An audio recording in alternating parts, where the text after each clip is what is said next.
Bonjour à tous, ravi de vous retrouver pour cette nouvelle vidéo de notre série Un jour, un frein, un levier pour changer. Aujourd'hui, je vous propose d'aborder ensemble le biais d'excès de confiance ou de surconfiance.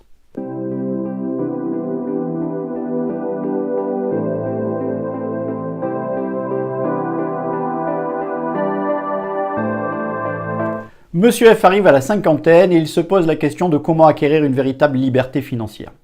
En effet, il est temps pour lui d'arrêter d'échanger son temps contre de l'argent et de trouver un nouveau modèle économique.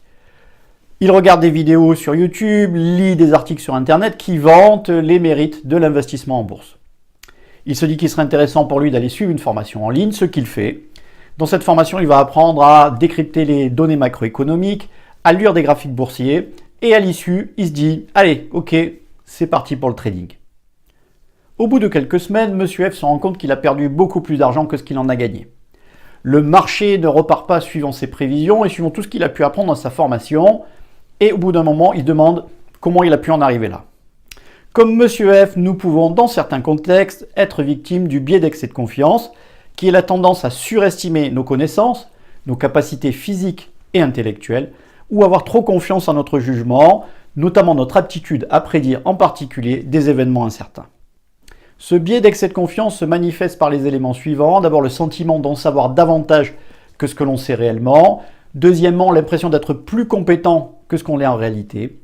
Troisièmement, un excès de confiance dans notre capacité à interpréter les données, les informations en notre possession.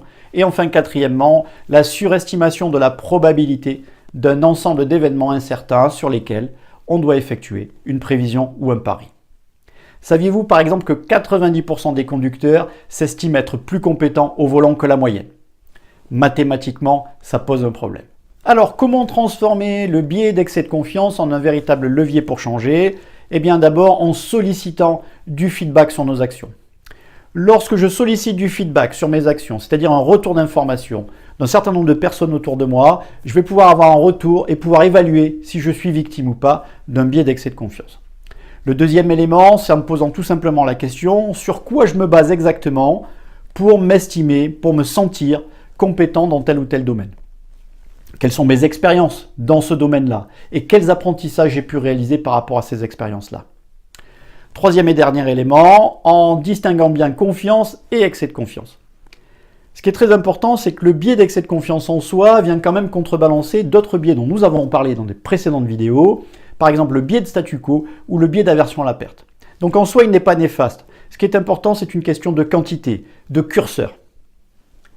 Voilà, j'espère que cette nouvelle vidéo vous aura intéressé. Peut-être même vous êtes-vous dit qu'elle pourrait être utile à quelqu'un de votre entourage. Si c'est le cas, partagez-la, mettez un pouce levé et je vous retrouve très bientôt pour une nouvelle vidéo de notre série Un jour, un frein, un levier pour changer. D'ici là, portez-vous bien.